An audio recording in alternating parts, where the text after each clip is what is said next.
Hello बच्चों, कैसे हैं आप सब? आई होप बहुत बहुत ही अच्छे होंगे। इस वीडियो में हम लोग मोस्ट इंपॉर्टेंट PYQ करेंगे, very short answer type questions, जो आपके बोर्ड एग्जाम में 7 क्वेश्चन पूछा जाता है। प्रत्येक क्वेश्चन जो रहता है वो 1 मार्क्स का रहता है। तो चलिए स्टार्ट करते हैं। देखिए आपका क्वेश्चन क्या कह रहा है। क्वेश्चन है, नेम 2 सेक्सुअल ट्रांसमिटेड डिजीज। आपको ना 2 सेक्सुअल ट्रांसमिटेड डिजीज आपसे नाम पूछा हुआ है, जिसको आप STD भी कहते हैं। ठीक है, मैंने 2 पूछा हुआ है, मैंने यहाँ पे 4 लिखे हुए हैं, आप 2 ही लिखना। ठीक है, gonorrhoea, syphilis, genital herpes, hepatitis B, ये सारे जो है ना, ये एक सेक्सुअल ट्रांसमिटेड डिजीज है। आप 2 ही लिखना अपने बोर्ड एग्जाम में। ठीक है, ओके। अगला क्वेश्चन देखिए आपका क्या है। अगला क्वेश्चन है हमारा, in most cases pollen grain shed at stage. कहा जा रहा है कि ज्यादातर केसेस में पॉलन ग्रेन जो है वो कौन से स्टेज में झड़ जाता है। ठीक है, तो जो झड़ता है ना वो टू सेड स्टेज में ज्यादातर झड़ जाता है। ठीक है, 60% झड़ जाता है। ठीक है, तो आप इसको सजा के लिखेंगे most cases of pollen grain shed at 2 celled stage. ठीक है, 2 सेड स्टेज में मोस्टली झड़ जाते हैं 60%। ठीक है, ओके। अगला क्वेश्चन देखिए आपका। अगला क्वेश्चन है, who won the Nobel prize of for the discovery of penicillin. कहा जा रहा है पेनिसिलिन का डिस्कवरी हुआ था। ठीक है, उसके लिए किनको किनको नोबेल प्राइज दिया गया था। ठीक है, देखिए पेनिसिलिन का डिस्कवर तो अलेक्जेंडर ने किए हुए हैं, फ्लेमिंग अलेक्जेंडर। ठीक है, अलेक्जेंडर फ्लेमिंग ने किए हुए हैं, लेकिन इन्होंने पूरा उनका तकनीक नहीं बता पाए हुए थे। तो ये जो दोनों साइंटिस्ट थे, अर्नस्ट बोरिस चेन और हॉवर्ड वॉल्टर फ्लोरे, ठीक है, ये दोनों साइंटिस्ट ने बताए हुए थे। तो तीनों को श्रेय जाता है। तो तीनों साइंटिस्ट जो है, इन तीनों को मिला हुआ था नोबेल प्राइज। ये तीनों को मिला हुआ था नोबेल प्राइज। ठीक है, तीनों को। तो ये 3 साइंटिस्ट हैं आपके, Alexander Fleming, Ernst Boris Chain और हॉवर्ड वॉल्टर फ्लोरे। ठीक है, ये 3 साइंटिस्ट को मिला हुआ था। चलिए अगला क्वेश्चन देखिए आपका। अगला क्वेश्चन है, pyramid of energy is always. Pyramid यानी कि एनर्जी का जो पिरामिड रहता है वो ऑलवेज क्या रहता है? अपराइट रहता है, डाउन रहता है, स्ट्रेट रहता है, क्या रहता है? ठीक है, तो आप सजा के इसको लिखेंगे। 1 मार्क्स का तो है, लेकिन फिर भी पिरामिड जो है, pyramid of energy is always upright. ठीक है, आप सिर्फ यहाँ पे डाल लेंगे, बाकी तो आपका यही का वर्ड उठाया गया, pyramid of energy is always upright. ठीक है, वहां हाईलाइट करेंगे अपने एग्जाम कॉपी में भी। ठीक है, तो अगला क्वेश्चन देखिए आपका। अगला क्वेश्चन क्या कह रहा है, virus free plant can be obtain through. कहा जा रहा है कि वायरस फ्री प्लांट आप कैसे ऑब्टेन कर सकते हैं, किनके थ्रू कर सकते हैं, किनके द्वारा कर सकते हैं? तो आप टिश्यू कल्चर के द्वारा कर सकते हैं। ठीक है, टिश्यू कल्चर, या फिर टिश्यू कल्चर में से भी मेरिस्टेम कल्चर आता है, इसी के अंदर आता है। तो मेरिस्टेम कल्चर से आप वायरस फ्री प्लांट को ऑब्टेन कर सकते हैं, यानी कि उस जो प्लांट ऑब्टेन करेंगे उसमें वायरस नहीं होगा। ठीक है, ओके। अगला क्वेश्चन देखिए। अगला क्वेश्चन क्या है, विच ion suppress the sperm motility and it's fertility. कहा जा रहा है वो आयन का नाम बताइए जो स्पर्म की फर्टिलिटी और मोटिलिटी को सप्रेस करता है, दबा देता है। ठीक है, तो वो कॉपर आयन होता है। तो आप एग्जाम में भी लिखेंगे, आप आंसर दे करके, ये कॉपर आयन होता है। चाहे आप ऐसे लिखें या फिर ऐसे लिखें, एक ही होगा। ठीक है, कॉपर आयन होता है जो स्पर्म की मोटिलिटी और फर्टिलिटी को सप्रेस कर देता है, दबा देता है। ठीक है, अगला क्वेश्चन देखिए आपका। अगला क्वेश्चन है हमारा, name the place where Earth Summit on biological diversity held in 1992। कहा जा रहा है कि आप उस जगह का नाम बताइए जहां अर्थ समिट हुआ था बायोलॉजिकल डाइवर्सिटी पर। ठीक है, और ये हेल्ड हुआ था 1992 में। तो जहां अर्थ समिट हुआ था उस जगह का नाम है रियो डी जेनेरियो, और ये रियो डी जेनेरियो जो है ये ब्राजील में है। ठीक है, मैंने लिखे हुए हैं, आपको लिखना होगा तो लिखना। बस जगह का नाम पूछा है तो रियो डी जेनेरियो नाम होगा। ठीक है, तो आप इनको सजा के लिखेंगे, the place where Earth Summit on biological diversity held in 1992, और जगह का नाम लिखेंगे रियो डी जेनेरियो। ठीक है, अगला क्वेश्चन देखिए। अगला क्वेश्चन है, name the scientist who initially develop the technique of DNA fingerprinting. DNA fingerprinting जो है, ठीक है, वो कौन से साइंटिस्ट ने डेवलप किया है इनके? ठीक है, तो ये एलेक जेफरी साइंटिस्ट जो थे, एलेक्स जेफरी, ठीक है, इनके द्वारा आपके डीएनए फिंगरप्रिंटिंग का डेवलप किया गया है। तो बस नाम पूछा है, नाम ही लिखेंगे। अगला क्वेश्चन देखिए, अगला क्वेश्चन क्या है, give one example of retrovirus. Retrovirus का एक एग्जाम्पल पूछा है। तो रेट्रोवायरस जो हमारा होता है वो एचआईवी होता है। एचआईवी से लिखने का काम नहीं चलेगा, उसका फुल फॉर्म भी लिखना है आपको, ठीक है। Human immuno deficiency virus HIV का फुल फॉर्म, ठीक है। ओके, अगला क्वेश्चन देखिए, अगला क्वेश्चन है how many pair contrasting character were study bye Mendel. Mendel के द्वारा कितने कॉन्ट्रास्टिंग कैरेक्टर का स्टडी किया गया था उनके द्वारा। तो भाई 7 पेयर, ठीक है, 7 पेयर ऑफ कॉन्ट्रास्टिंग कैरेक्टर के बारे में उन्होंने स्टडी किए हुए थे, ठीक है। अगला क्वेश्चन देखिए, अगला क्वेश्चन क्या कह रहा है, write down the name of gases, ठीक है, जो प्रेजेंट होता है बायोगैस में। बायोगैस में कौन कौन से गैसेस प्रेजेंट होता है, बस उनका नाम लिख देना है। देखिए, मीथेन होता है, तो मीथेन आप ऐसे लिख सकते हैं। नाइट्रोजन होता है, तो मैंने दोनों तरफ से लिखे हैं, नाइट्रोजन लिखा वाला भी और फॉर्मूला भी। हाइड्रोजन होता है, ठीक है, और सल्फाइड होता है। तो आप बस नाम लिख देना है पॉइंट वाइज। आप ऐसे भी लिख सकते हैं कोमा देकर के भी, और पॉइंट वाइज भी लिख सकते हैं, जैसे कि पॉइंट वाइज ऐसे लिखा जा सकता है, ठीक है। ओके, अगला क्वेश्चन देखिए, अगला क्वेश्चन क्या कह रहा है, what do you mean by totipotency. Totipotency का मतलब क्या होता है, ठीक है।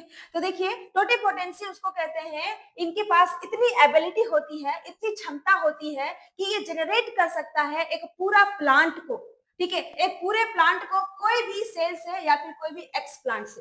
एक्स प्लांट क्या होता है, एनी पार्ट ऑफ प्लांट, यानी प्लांट का कोई भी पार्ट, ठीक है। तो टोटीपोटेंसी जो हमारा होता है उसके पास इतनी एबिलिटी कि एक होल प्लांट को जनरेट कर सकता है कोई भी एक सेल से या फिर एक्स प्लांट से, ठीक है। तो टोटीपोटेंसी का मतलब यही होता है, ठीक है। ओके, अगला चलिए देखिए क्वेश्चन, अगला क्वेश्चन है हमारा, व्हाट इज इमैस्कुलेशन। इमैस्कुलेशन क्या होता है, देखिए, जब बाइसेक्सुअल फ्लावर होता है ना, उसमें एंथर जो हमारा होता है मेल, ठीक है, मेल का एंथर जो होता है उसको रिमूव करना, उसी प्रोसेस को इमैस्कुलेशन कहते हैं। तो उसको सजा के लिखना पड़ेगा आपको। तो लिखे हुए हैं, इफ फीमेल पेरेंट जो है वो बियर करता है बाइसेक्सुअल फ्लावर, ठीक है, आपका बाइसेक्सुअल फ्लावर रहेगा उसमें। जैसे कि देखिए, ये आपका बाइसेक्सुअल फ्लावर है, ठीक है, बाइसेक्सुअल, ये आपकी गाइनोशियम है, ठीक है, और ये एंड्रोशियम, ठीक है, ये एंड्रोशियम। तो इसे क्या करेंगे आप इसमें अब एंथर को रिमूव करेंगे, ठीक है, एंथर को रिमूव कर देंगे। तो एंथर को रिमूव करने की ही प्रोसेस को इमैस्कुलेशन बोलते हैं। और एंथर कब रिमूव करेंगे, बिफोर डेहिसेंस, यानी कि ये मैच्योर होने से पहले, फटने से पहले, ठीक है। तो वही लिखे हुए हैं, removal of anther from the flower, ठीक है, बर्ड, फ्लावर बर्ड से उसको रिमूव करेंगे बिफोर द एंथर डेहिसेंस, यानी कि एंथर के डेहिसेंस से पहले, फटने से पहले। डेहिसेंस मतलब फटना है, मैच्योर या फिर मैच्योर से पहले, ठीक है।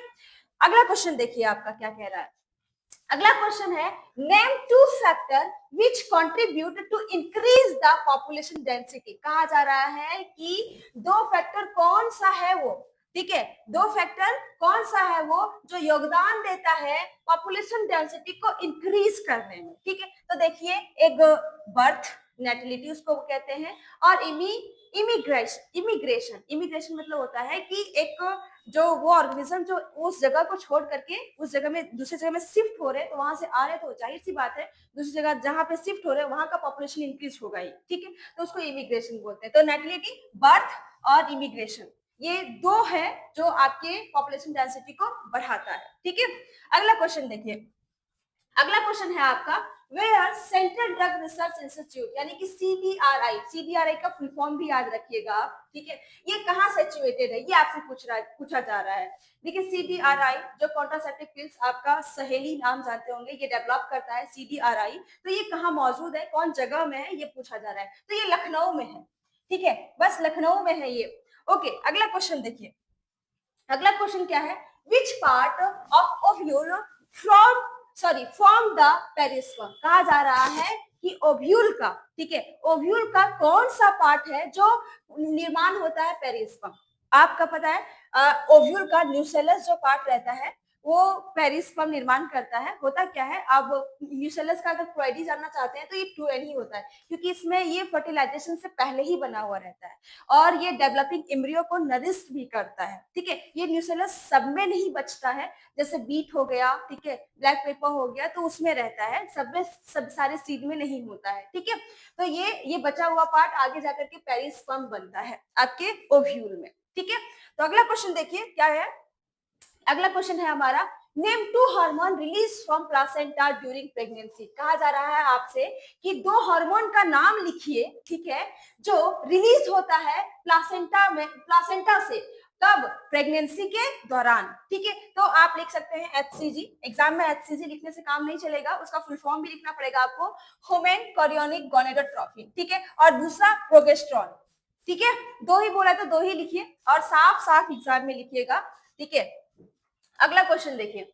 अगला क्वेश्चन है, at what time of pregnancy do limbs और डिजिट्स, ठीक है, डेवलप इन फ्यूटस। कह रहे हैं कि कौन सा टाइम में प्रेगनेंसी का, ठीक है, ये लिम्स जो होते हैं और डिजिट्स जो होते हैं, ठीक है, वो डेवलप होता है फ्यूटस में। कब कौन से टाइम में? देखिए सेकेंड मंथ में जो होता है ना, वो फ्यूटस का, बच्चा का लिम्स भी आ जाते हैं, उनके लिम्स भी आ जाते हैं और डिजिट भी आ जाते हैं। ठीक है, तो हमारा आंसर हो जाएगा सेकेंड मंथ।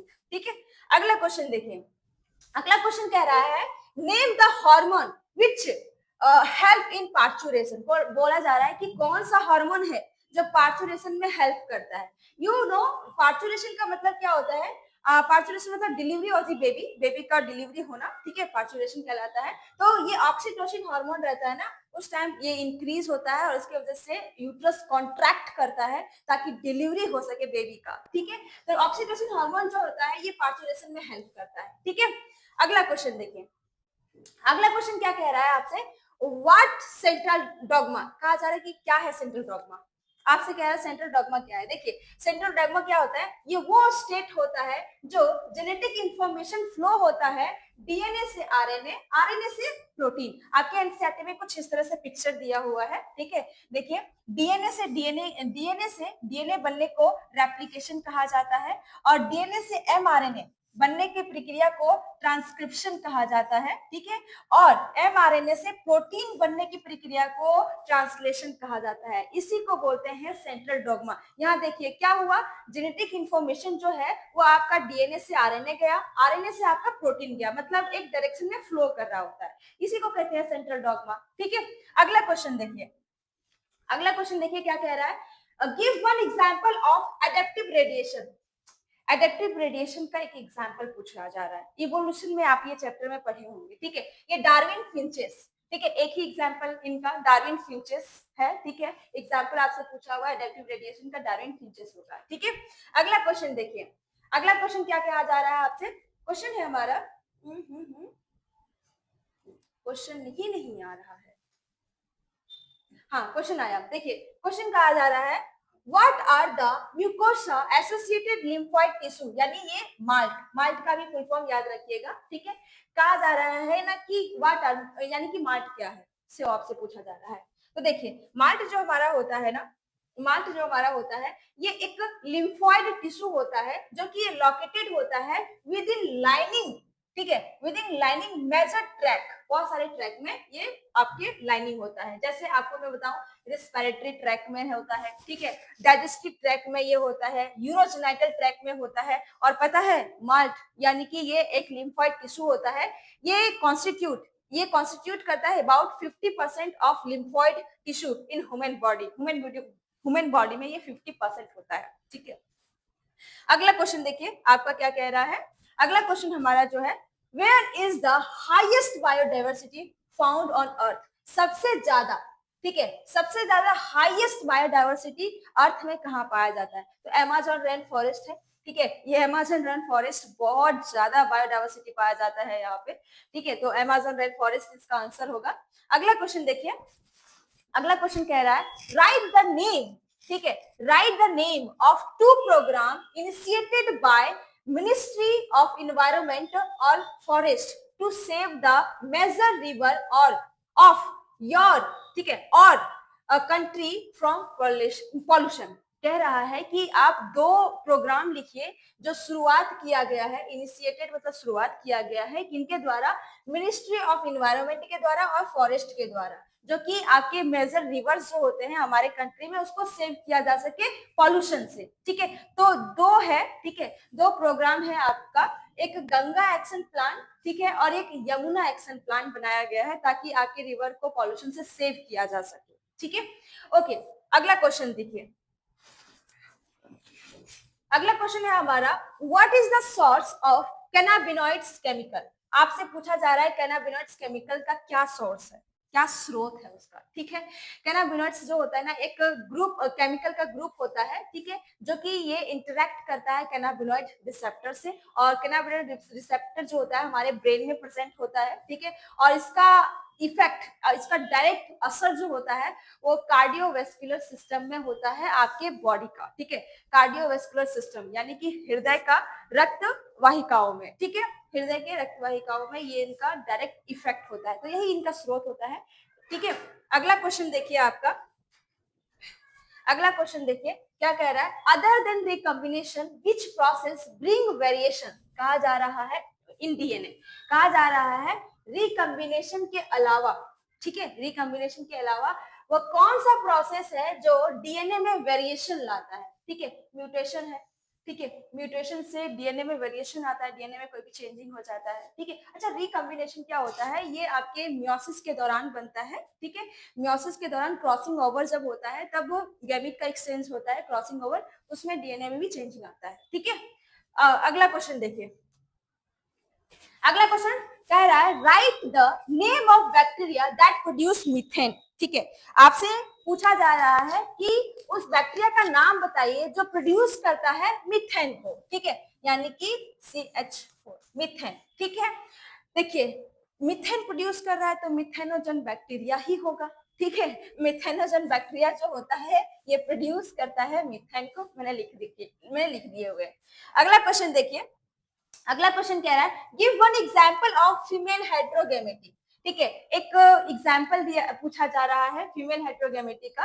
ठीक है, देखिए एग्जांपल जो है वो बर्ड है। फीमेल हेटेरोगेमेटी पता है, जब फीमेल हेटेरोगेमेटी होता है ना तो फीमेल ही डिसाइड करती है कि अगला जनरेशन में लड़का या लड़की आएगी, यानी बेबी गर्ल या बेबी बॉय। ठीक है, ये बर्ड्स में होता है, जो डिसाइड करती है बर्ड, फीमेल बर्ड। ठीक है, डिसाइड करती है कि अगला जनरेशन क्या लड़का या लड़की आने वाला है। ठीक है, अगला क्वेश्चन देखिए, अगला क्वेश्चन है, what does S shape pattern of population growth represent. कहा जा रहा है कि एस शेप पैटर्न जो है पॉपुलेशन में वो ग्रोथ, पॉपुलेशन ग्रोथ में रिप्रेजेंट क्या करता है, एस शेप क्या रिप्रेजेंट करता है, सो पूछा जा रहा है। ठीक है, तो आप एग्जाम में ऐसे लिखिएगा, S shape pattern of population growth represent is, ठीक है, इज लॉजिस्टिक ग्रोथ, मतलब सजा के लिखिएगा। ठीक है, तो ये लॉजिस्टिक ग्रोथ जो होता है ना वो एस से रिप्रेजेंट करता है आपका लॉजिस्टिक ग्रोथ। ठीक है, तो इसको याद रखिएगा, ये आप पढ़े हुए हैं इकोलॉजी में, एस से आपका लॉजिस्टिक ग्रोथ रिप्रेजेंट करता है। ठीक है, पॉपुलेशन ग्रोथ में। अगला क्वेश्चन देखिए आपका, why does testis in mammal, ठीक है, डिसेंड इनटू स्क्रोटम। कहा जा रहा है कि मैमल के टेस्टिस में, ठीक है, क्यों क्यों स्क्रोटम में डिसेंड हो जाता है।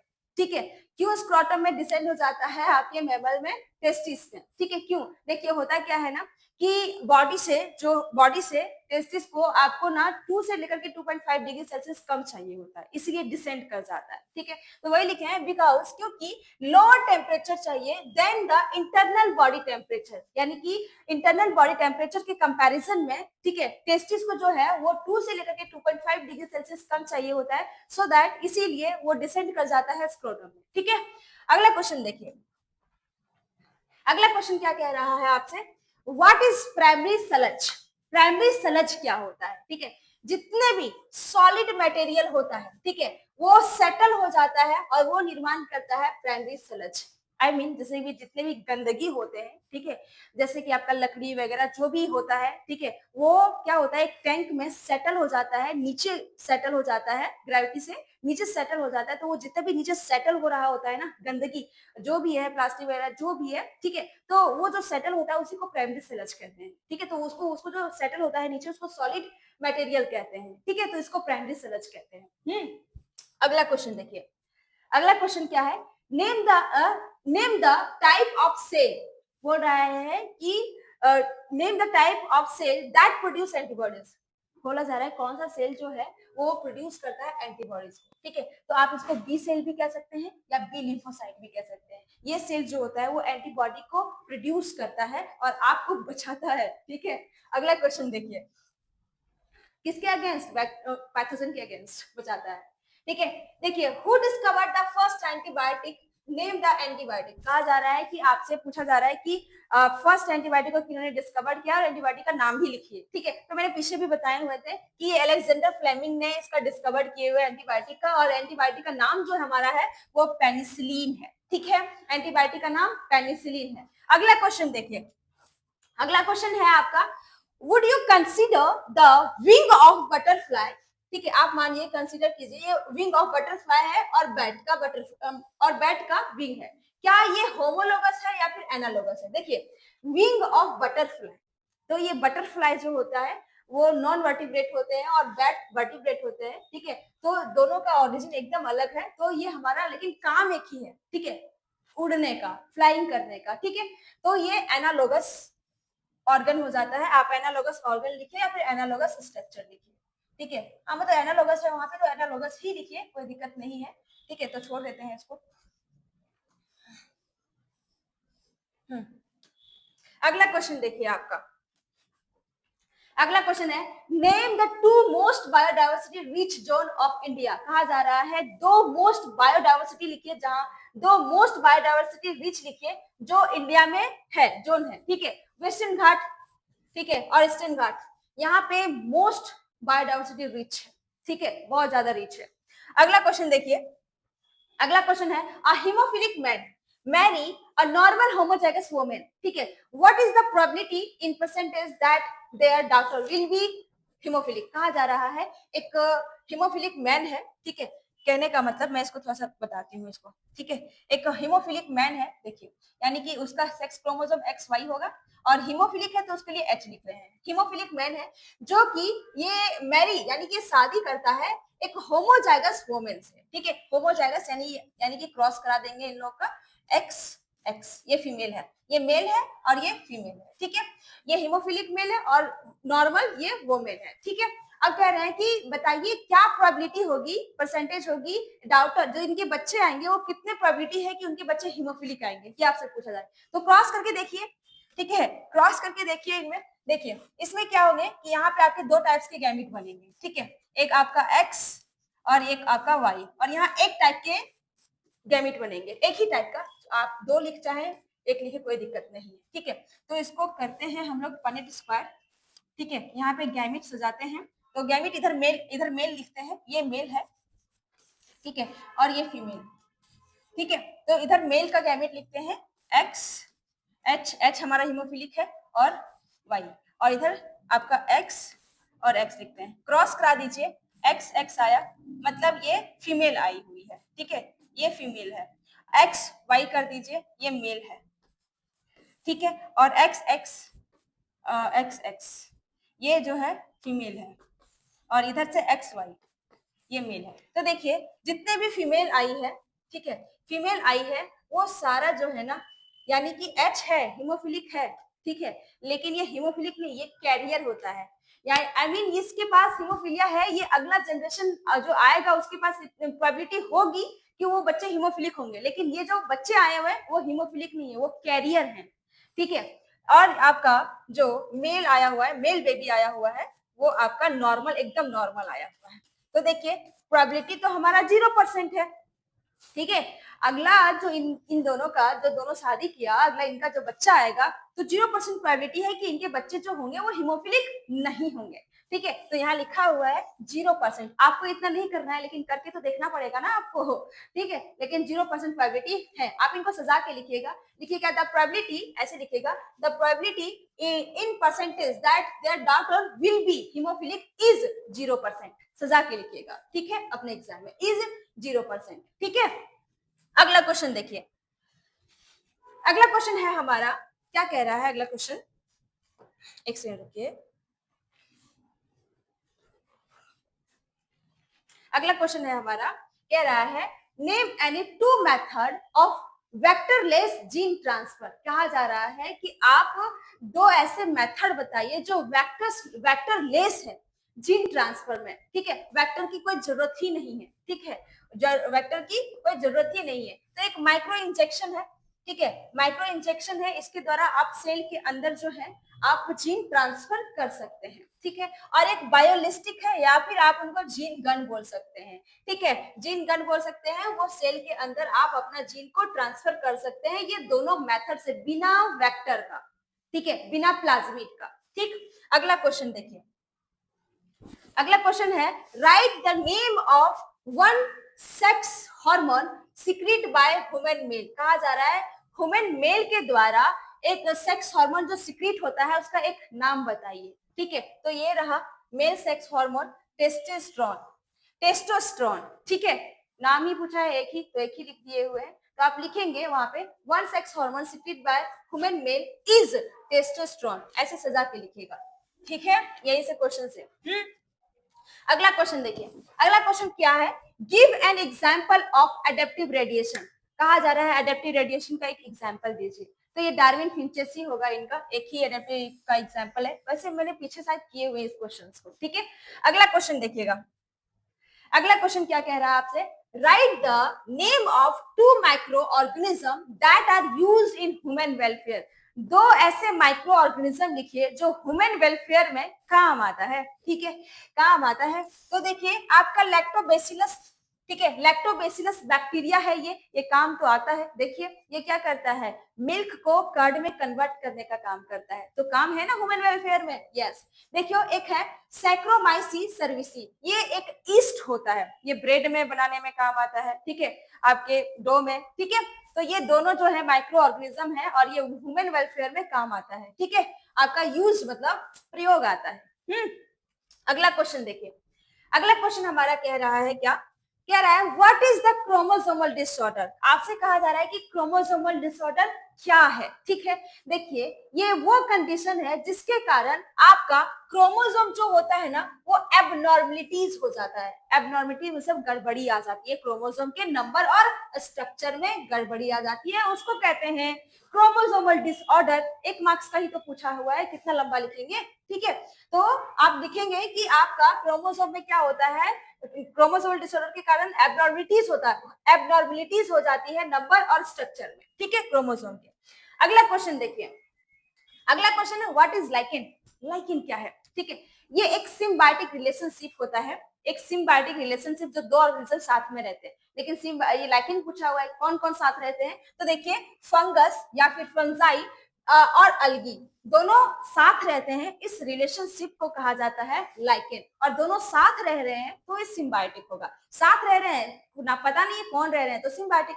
अब लाइकेन है तो कौन साथ रह रहा है वो बताना होता है। तो यहाँ पे आपका अलगी और फंजाई जो होता है वो साथ रहता है, इस रिलेशन को, इस सिम्बायोटिक को, रिलेशनशिप को लाइकेन कहते हैं, ठीक है। अगला क्वेश्चन देखिए। अगला क्वेश्चन है right the scientific name of baker yeast.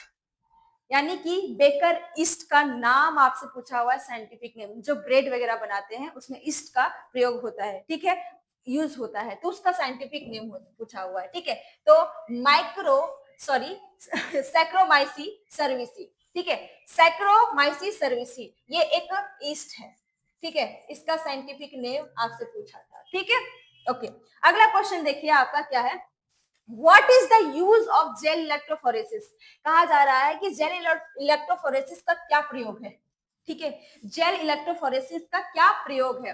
देखिए ये क्या करता है जेल इलेक्ट्रोफोरेसिस, ये डीएनए फ्रेगमेंट जो हमारा होता है ना, इसका आंसर है डीएनए फ्रेगमेंट जो होता है इसको सेपरेट करता है, मतलब अलग करता है, सेपरेट, ठीक है, सेपरेट करता है by a technique known as gel electrophoresis. देखिए जब डीएनए का कटिंग करते हैं ना, ठीक है, जब डीएनए का कटिंग कटिंग करते हैं रिस्ट्रिक्शन एंजाइम से, तो वो मतलब ऐसा ही कटिंग करता है तो एक लंबा छोटा सारा रहता है ना, एक जैसे थोड़ी कटिंग करता है, तो वो कटिंग करता है ना, तो उस डीएनए को सेपरेट अलग अलग करते हैं, तो उसमें जेल इलेक्ट्रोफोरेसिस का काम आता है। ठीक है, आपसे वही पूछा हुआ यूज क्या है, तो आप यूज बता देंगे, डीएनए फ्रेगमेंट को सेपरेट करने में काम आता है, उस टेक्निक को ही कहते हैं जेल इलेक्ट्रोफोरेसिस, उस टेक्निक को जेल इलेक्ट्रोफोरेसिस कहते हैं। अगला क्वेश्चन देखिए, अगला क्वेश्चन है give one example of genetically modified plant.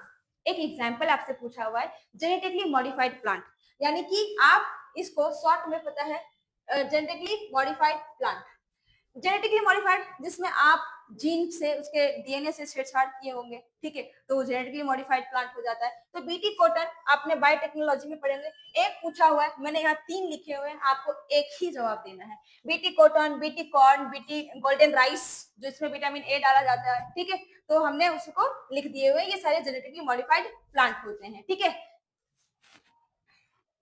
अगला क्वेश्चन देखिए आपका क्या कह रहा है, डिफाइन इकोलॉजिकल पैरामीटर। ये इकोलॉजिकल पैरामीटर क्या होता है उसको डिफाइन करने के लिए बोला हुआ है। ठीक है, an ecological parameter is graphical representation. ठीक है, ये क्या होता है, पैरामीटर एक ग्राफिकल रिप्रेजेंटेशन होता है, आपको ग्राफ के जरिए रिप्रेजेंट करना होता है, ग्राफिकल रिप्रेजेंटेशन को रिप्रेजेंट करते हैं यहाँ पे रिलेशनशिप। ठीक है, किसके रिलेशनशिप को, डिफरेंट डिफरेंट ऑर्गेनिज्म के रिलेशनशिप को आपके इकोसिस्टम में जो होता है उसको रिप्रेजेंटेशन कहते हैं, रिप्रेजेंट करते हैं। ठीक है, तो उसी को बोलते हैं इकोलॉजिकल पैरामीटर, एक मार्क्स का क्वेश्चन है ये। अगला क्वेश्चन देखिए, अगला क्वेश्चन क्या कह रहा है आपसे, give 2 example of green house gas. ठीक है, ग्रीन हाउस गैस का 2 एग्जांपल आपसे पूछा हुआ है, तो मीथेन ग्रीन हाउस गैस और कार्बन डाइऑक्साइड, कार्बन डाइऑक्साइड, ठीक है, कार्बन डाइऑक्साइड और मीथेन, ये 2 एग्जांपल दिए हुए हैं, आपको जो और एग्जांपल आते होंगे दे सकते हैं। ठीक है, 2 है तो 2 ही दीजिए। अगला क्वेश्चन देखिए, अगला question right the name of 2 nucleic acid. 2 nucleic acid का नाम पूछा हुआ है आपसे। ठीक है, डीएनए और आरएनए से लिख देने से नहीं, उसका फुल फॉर्म भी लिखना पड़ेगा आपको। ठीक है, तो डीएनए आरएनए जो होता है ना, एक न्यूक्लिक एसिड होता है, तो मैंने इसका आंसर दिए हुए हैं, तो डीएनए का फुल फॉर्म भी लिखना है आपको, डीऑक्सीराइबो न्यूक्लिक एसिड, और आरएनए का फुल फॉर्म है राइबो न्यूक्लिक एसिड। ठीक है, अगला क्वेश्चन देखिए, अगला क्वेश्चन क्या कह रहा है, अगला क्वेश्चन है define test cross and draw diagram.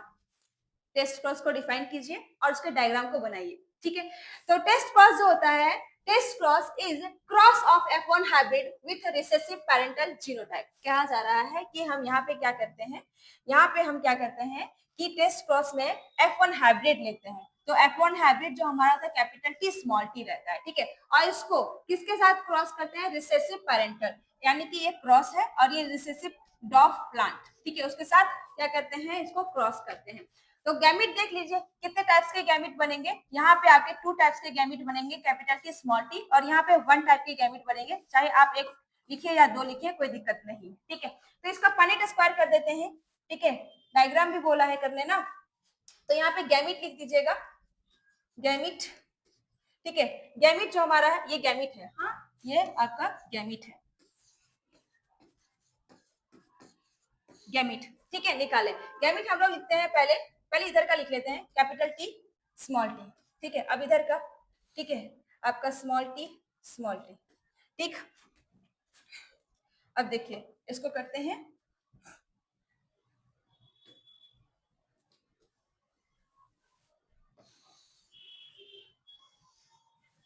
Cross कर दीजिए इनको।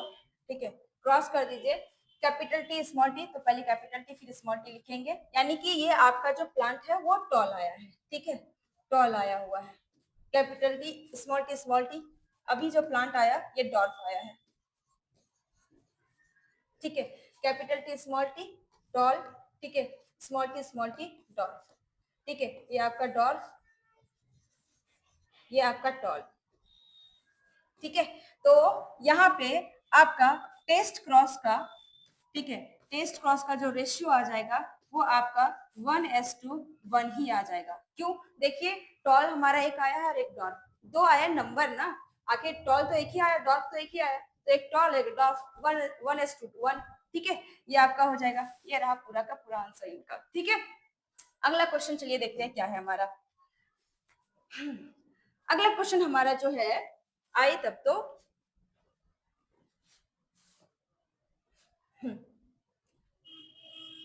अगला क्वेश्चन क्या है, what is codominance, give one example. Codominance क्या है और एक एग्जांपल आपसे पूछा हुआ है, ठीक है। तो कोडोमिनेंस जो हमारा होता है ये एक जेनेटिक फिनोटाइप होता है, ठीक है। एक जेनेटिक फिनोमिनन होता है, ठीक है।